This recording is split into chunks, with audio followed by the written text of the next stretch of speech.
Well, my thing is, I've always been there for him from day one. We had a game plan, and my game plan was to help him become world champion and take things to the next level. And I've always been there for him. And just over the years, you can see I've always been positive, always said great things about him, always pushed him to be great.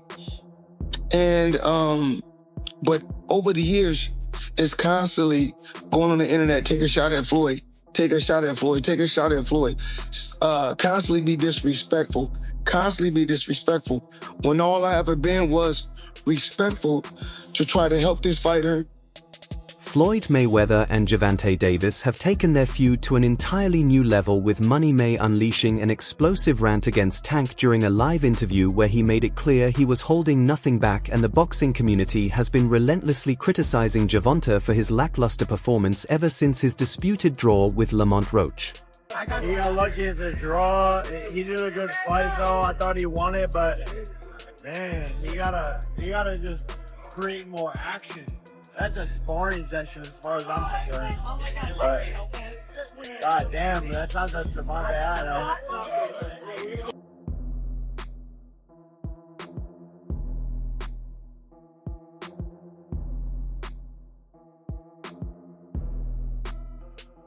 It was no exception to this wave of criticism, but the surprising part is that he did not just comment on the Roach fight, he took things to a personal level by going all in on exposing Tank for dodging fights, making excuses, and single-handedly destroying his own career. And when I say Floyd snapped, I mean he really tore into Tank like never before. So let's break down exactly what happened during a recent live podcast appearance where Floyd was naturally asked to share his thoughts on Tank's latest performance against Lamont Roach, because that fight was honestly a complete disaster, with Tank taking a knee, barely managing to escape with a draw, and now refusing to give Roach a rematch. And Floyd clearly had a lot he needed to get off his chest. The night they found out that he was cheating, that's the night he lost. Floyd went straight for the jugular by calling Tank out for being far too overconfident and saying that instead of acting like a true champion, he has been coasting on his reputation, thinking he can just show up and win without any real effort. And Floyd held absolutely nothing back as he claimed the reason Tank is struggling right now is because he cut ties with Floyd, and ever since then his career has been on a steady downward spiral, with Floyd taking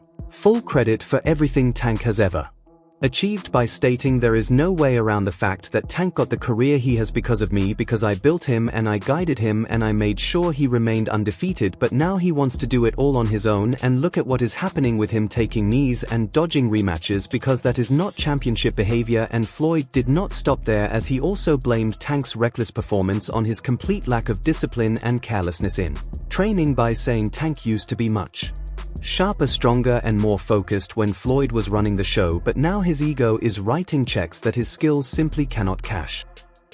With Gervonta and Terrence Crawford recently.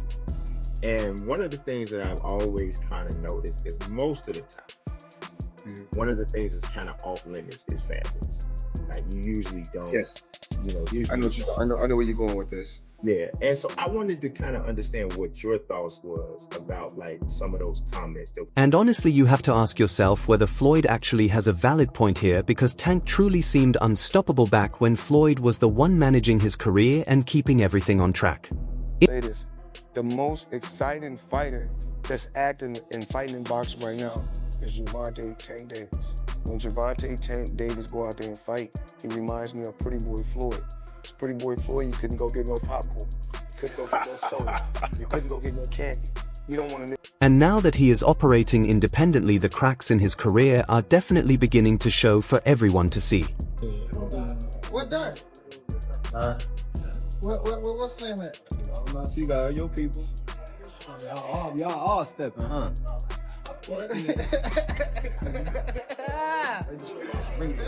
Man. Nigga, where Derek at? I don't know. You don't like Frank. What they mean? Love limit. I don't like Floyd, motherfucker. Now let's shift our focus to the Lamont Roach fight for a moment, because honestly everything about that matchup was a complete and total disaster, starting with the 9th round controversy, which was such a pivotal moment that it really should have sealed the deal in favor of Lamont Roach once and for all. opinion. Sure. It was a great fight. It was a close fight. Depending on what they do with that decision of taking the knee, depending if the commission reverses the decision, or I think a draw was meant to be. So I like the draw. No, if you take a knee, man, if you take a knee in the 90s or in 2000, you're taking a point off. That's the bottom line. You're taking a point off. I don't know what happened with the referee. Maybe he was a little starstruck. Maybe he was a little, because he loves Tank. He loves New York. He loves the big lights. The referee with the eyes, he's like, a point should be deducted if you take a knee. It's a fact. It's in the rule book, right? The fact that they didn't take it away, then that's where the controversy is, right? It's not, look, did Gervonta get hit? Was he dazed? Who knows? Only he knows. But what I saw, when you take a knee, that's an automatic point. That's just the rule. This is not basketball. This is not, this is not basketball where, wait, hold on, my ankle hurts. Hold on, let me take a timeout. You don't take timeouts in boxing. It just doesn't happen. Whether he had something in his eye or not, you have to fight. There's 3 minutes to fight. So if you take a knee, if you go to your corner, the rules are the rules. Tank clearly took a knee, and any competent referee would have immediately ruled that a knockdown, but Steve Willis simply let it slide as if the whole incident never even occurred by acting like he completely missed it, and unfortunately the problems do not end there. He didn't get hit with a punch.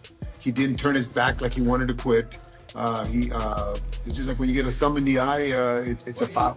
He did turn his eye. He did turn his back. But he didn't turn his back like he was going to quit, like you've seen some guys turn.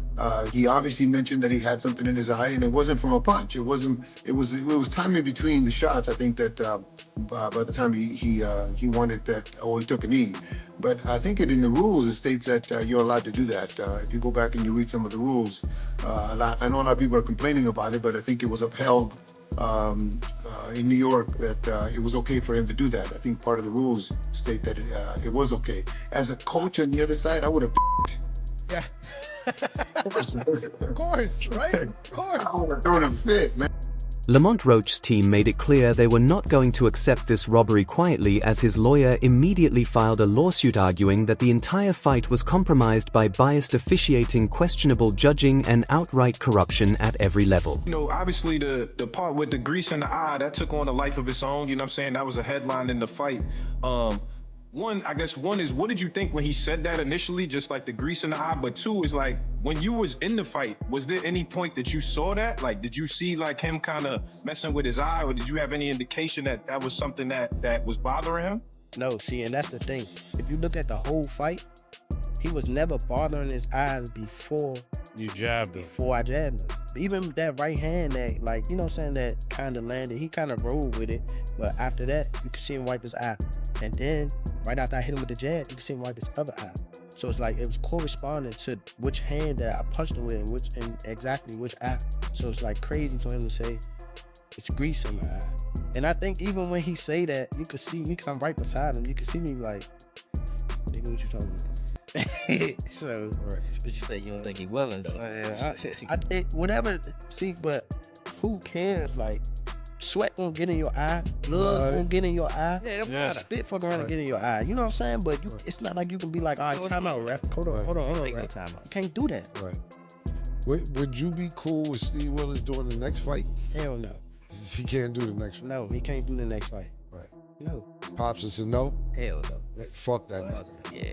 You know how many Coach Ben on him, man. He lucky he ain't running Coach Ben after that fight. But look how many times he fucked the fight up though. The knee, him going to the corner to get assistance, like who knows? Not saying that they did any cheating shit or nothing like that. But like he wiped his face with a towel. You can't do that. Right. You can't do none of that. Right. That's a disqualification. You turn your back on the ref after you took a knee. Usually the ref will be like, all right, he don't want to. And it turns out that even the NYSIC was forced to acknowledge that serious mistakes had occurred, as they actually released an official statement admitting there were inconsistencies in the officiating, which is basically their way of saying, yes, we definitely messed up here. I thought I did enough to get the victory over a spectacular fighter. I told y'all from the beginning, man, that I got the skills to pay the bills. I've been telling y'all that.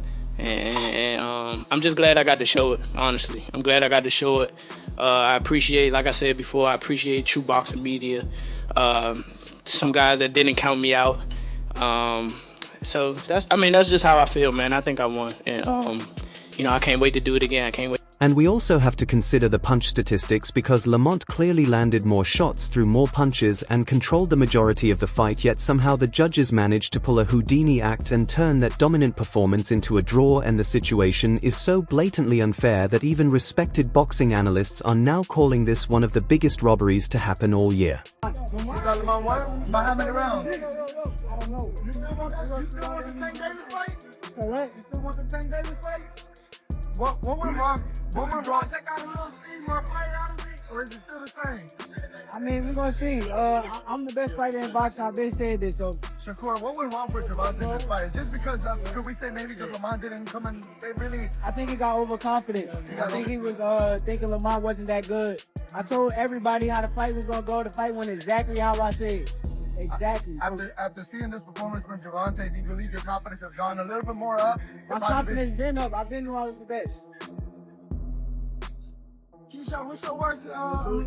What's your worst for Keyshawn? He just wanted.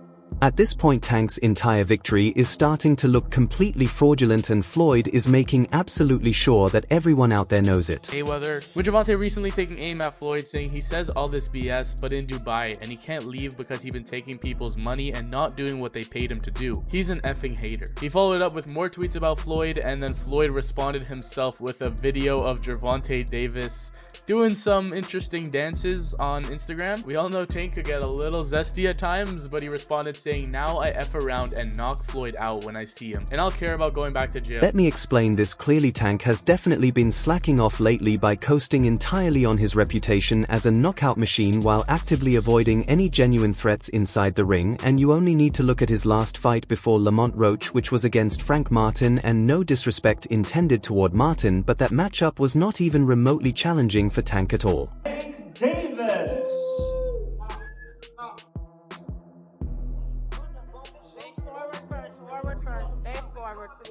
Uh-oh, here we go. All right. All right,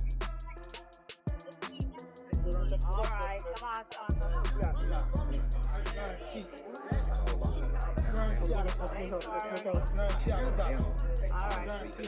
Face forward, please. And Gervonta Tank Davis and Frank the Ghost Martin heating things up already in anticipation of the showdown in the WBA Lightweight Championship of the World.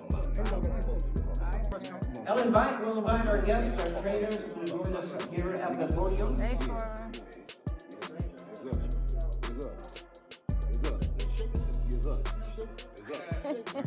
It was simply another easy victory designed to pad his statistics and keep his record looking flawless, but the moment he stepped into the ring against Roach, reality finally struck him like a speeding truck. Now after Saturday, people are going, oh yeah, I think Shakur can beat Tank. We've known it for ages. Like, I have so much confidence of Shakur Stevenson beating Gervonta Davis, but they're two of the best lightweights in the world. They're two of the best fighters in America. It's a natural fight to make. The only thing I'll say is I think the Lamont Roach fight gave PBC another option. I mean, I don't know about you guys. I'm hearing he'd agreed to fight Jake Paul, which is just the most bizarre thing I've ever heard in my life, but that's boxing. But actually, the draw gives him another opponent in a bigger fight, because it's a much bigger fight now, right? So they've come out of it okay, because now they've got another option for later in the year to go back to the same arena or Atlanta or wherever they're going to go and make a much... This situation perfectly illustrates exactly what Floyd Mayweather has been talking about all along, because Gervonta was supposed to be the top dog in his division, so why exactly was he not fighting Devin Haney, Shakur Stevenson, or even Teofimo Lopez, since these are the matchups that should have been happening by now? But instead, Tank has been dodging all the big names and carefully picking opponents he knows will not give him a hard time, and now he is finally getting exposed for it.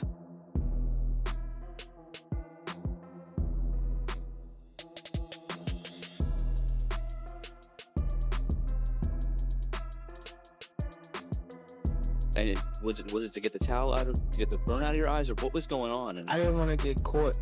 I didn't want to get caught while my eyes was burning. And you know, like, you can get knocked out like that. So I'd rather take the knee than, you know. But I didn't really know that you can like get disqualified for all that. Or like, when you start counting, I'm like, what the hell? But This is precisely why Floyd has completely stopped protecting him, because back when Tank was with Mayweather Promotions he had everything carefully managed, from top-tier matchups and the right fights to a brand that kept him at the very top. But the moment he decided to break away from Floyd, he started flopping consistently, and while he may still be a superstar on the outside, inside the ring he is simply not delivering the way he used to. And now, boxing analysts, fans, and even Floyd himself are all pointing this out. it's me. It's me. Definitely my fault. Definitely my fault. It's all right. You know what I mean? You live and you learn. I definitely could have. That was on me too. That was on me for sure. Cause I ain't pick it up when I supposed to pick it up, and I could have definitely did more. Definitely did more. Just a lot going on. But again, it was myself, you know. But gotta go to the gym and, you know. This situation is not simply about one bad performance, but rather about Tank's entire career trajectory slowly crumbling, and unless he steps up, stops dodging real threats, and actually proves himself against elite competition, his legacy might very well go down in flames. And here is the key point: the fallout between Floyd and Tank did not happen overnight, because it was brewing for years, with Floyd literally building Tank's career from the ground up by giving him the blueprint for success, the right fights, and the biggest paydays. Should be supporting that, you know. It's a rocky road that we said what's going on. Just pay attention, man. The story's gonna rebuild itself, you know. But again, that's how you burn bridges. Somebody said this is the true colors of a person that's coming out, man. They can't stand it, you know. Calm is I don't like using that word, calm, you know, but our Lord knows, he knows. He wanted out because he started feeling himself a little too much and thinking he no longer needed Mayweather Promotions, as he wanted full control over his own career. But let's be honest, he has not made the best decisions since leaving that stable environment. A lot of people don't know that what Floyd do.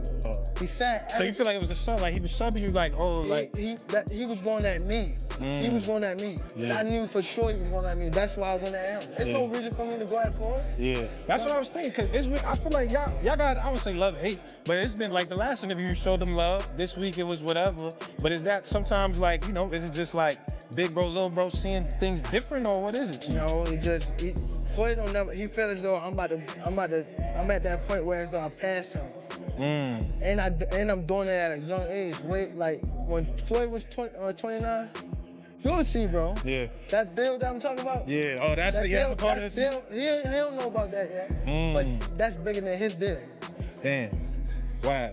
And I'm just releasing it. Exclusive. That's exclusive. Bigger than Floyd deal? Yeah. Ain't no cap, nigga. That's a lot of bread. Floyd had warned him about the serious dangers of going solo, and now everything Floyd predicted is unfortunately coming true, and Floyd himself is completely done biting his tongue about it. And now, instead of running it back and giving fans the rematch, Tank is straight up dodging the Lamont Roach fight entirely. I'm not sure, bro.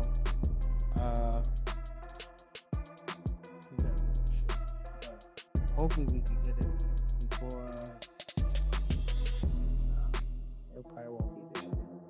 Is that the one you want next? It's definitely the one I want next, but it's not the one next.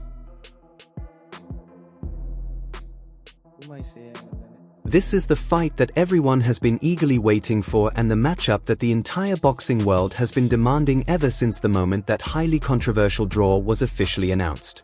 The majority draw, which means it had to be a close fight, maybe a tough one to call. At the end of the day, when it's a draw like that and an action-packed fight, run it back, I'm pretty sure the fans will watch it one more time. Should they have called it a knockdown in round 9?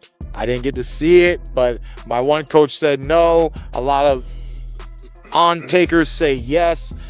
I want to watch how it occurred, because technically when you take a knee, it's very unfortunate, but if there was some outside factor that did get into his eye, I don't know. You're walking on a gray line, and that's when things aren't necessarily black or white. So it's a tough call, and you don't want one little decision to change the whole fight. But in sports, sometimes it is one thing that a referee does or a judge does that determines who wins and loses. So luckily for him, he did not have such a scenario, because obviously the fight was close enough that. All right, everyone. Stay tuned for the latest in boxing news, highlights, events, and stories. Subscribe to Ring Headquarters and turn on notifications so you never miss an update. Be sure to watch our other videos too. Until next time, take care and stay safe.